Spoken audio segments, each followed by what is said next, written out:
فَلَنُحْيِيَنَّهُ حَيَاتًا طَيِّبَةً۔ اور اقبال کہتا ہے فطرت ہستی شہید آرزو رہتی نہ ہو، خوب تر پیکر کی اس کو جستجو رہتی نہ ہو، موت کو سمجھا ہے غافل اختتام زندگی، یہ ہے شام زندگی صبح دوام زندگی۔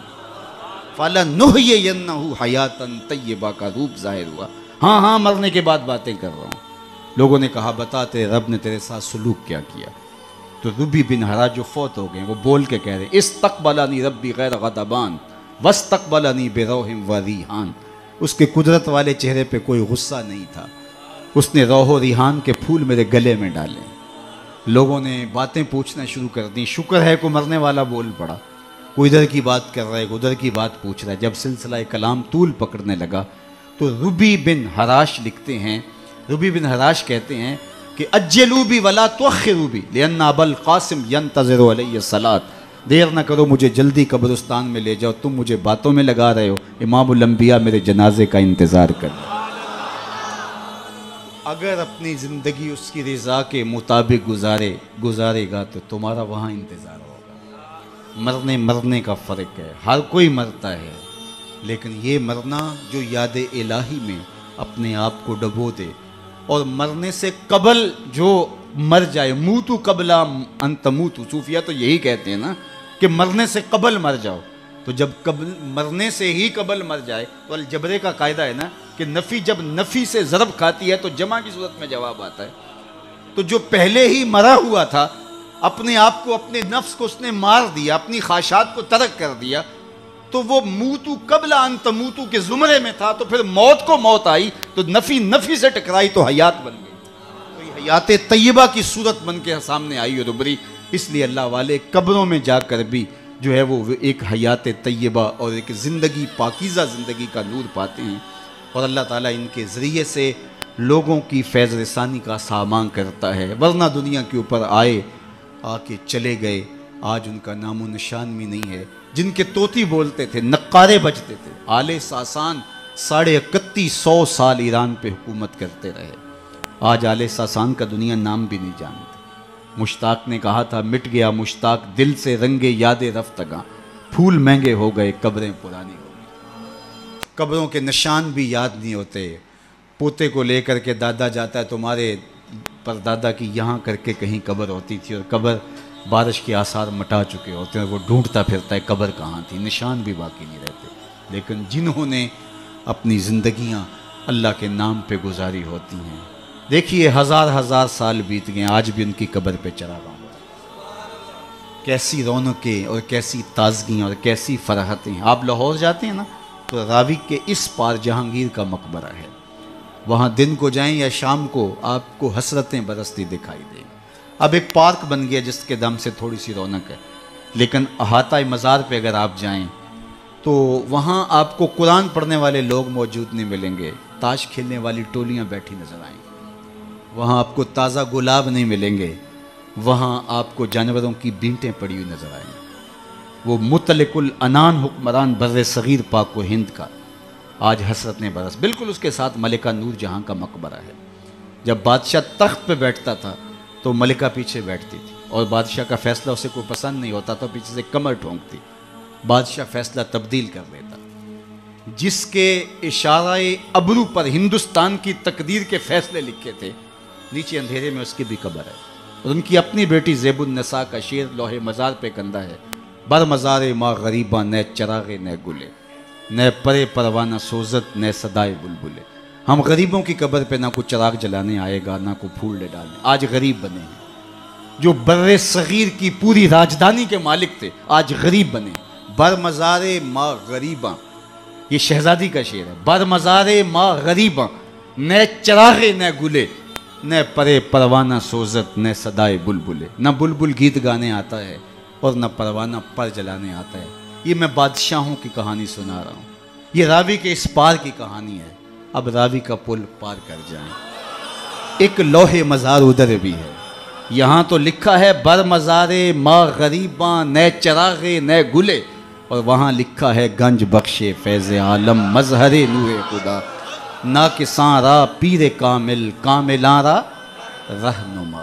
اب میں نے اور آپ نے دیکھنا ہے ہم کس زمرے میں آنا ہے۔ کن کے ساتھ جڑنا ہے، کن سے وابستگی اختیار کرنی ہے، کس دائرے میں آنا ہے۔ سلطنت روم کا شہنشاہ، اس دور کی سپر طاقت۔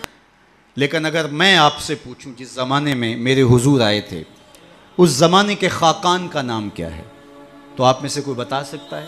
میں علماء کو چھوڑتا ہوں، تاریخ کا گہرا مطالعہ کسی کا ہو تو الگ بات ہے، لیکن اگر پوچھوں جس دور میں میرے حضور آئے اس دور کے خاقان کا نام کیا تھا، شاید کوئی نہ بتا سکتا۔ اچھا میں پوچھتا ہوں اس دور کے کیسر کا نام کیا تھا؟ اس دور کا ٹرمپ تو وہی تھا نا، لیکن آج اس کا نام کوئی بھی نہیں جانتا۔ اور چلو میں پوچھتا ہوں اس دور کے کسرا کا نام کیا تھا؟ سوائے تاریخ کے طالب علموں کے کوئی نہیں بتا سکے گا۔ چلو میں یہ پوچھتا ہوں، اور اس مجلس میں موجود سب سے کم عمر بچے سے پوچھتا ہوں کہ جس زمانے میں میرے حضور آئے، میرے حضور کے مؤذن کا نام کیا تھا؟ تو وہ سر اٹھا کے بلال حبشی کا نام لے گا؟ یار اس دور کی سپر طاقت کے مطلق العنان حکمران کا نام تو زمانے کو یاد نہیں۔ کیسر کا نام، کسرا کا نام، خاقان کا نام زمانے کو یاد نہیں ہے، لیکن بلال حبشی کا نام آج بھی سینوں پہ لکھا ہے۔ تو اقبال تڑپ کے بولا، اقبال یہ کس کے عشق کا فیض عام ہے، رومی فنا ہوا حبشی کو دوام۔ شہنشاہ روم کا نام بھی زمانے کو یاد نہیں، رومی فنا ہوا حبشی کو دوام ہے، تو دوام محمد عربی کے قدموں میں ہے۔ سارا نور اسی چوکھٹ پہ ہے، سارے اجالے اور ساری روشنیاں حضور علیہ السلام کے قدموں سے پھوٹتی ہیں۔ تو جب سارا نور ملتا ہی یہاں سے ہے، سارے اجالے اسی دہلیز سے خیرات کی صورت میں میسر آتے ہیں، تو وہ اپنی ساری زندگی حضور کے نام پہ لگا۔ اقبال کے سارے کلام کا رس نچوڑیں تو جو خلاصہ نکلتا ہے وہ یہ ہے، بمصطفیٰ برساں خیشرا کے دی ہماؤز، اگر بہو نہ رسیدی تمام بولا بیز۔ اگر اپنے آپ کو کھینچ کے تو حضور کے قدموں تک لے گیا تو زندگی کا سارا جمال تجھے نصیب ہے، اور اگر تو حضور کے قدموں تک نہیں پہنچ سکا تو کلمہ پڑھ کے بھی ابو لہب کا ابو لہب ہی رہے گا۔ آئیے میں اور آپ اپنے آپ کو کھینچ کے حضور کی چوکھٹ پہ لے آئیں، حضور کی دہلیز پہ لے آئیں۔ ہمارے یہ سادات، یہ علماء، یہ پیران عظام، یہ بزرگان دین اسی پیغام کو لے کر کے میدان عمل میں موجود ہیں۔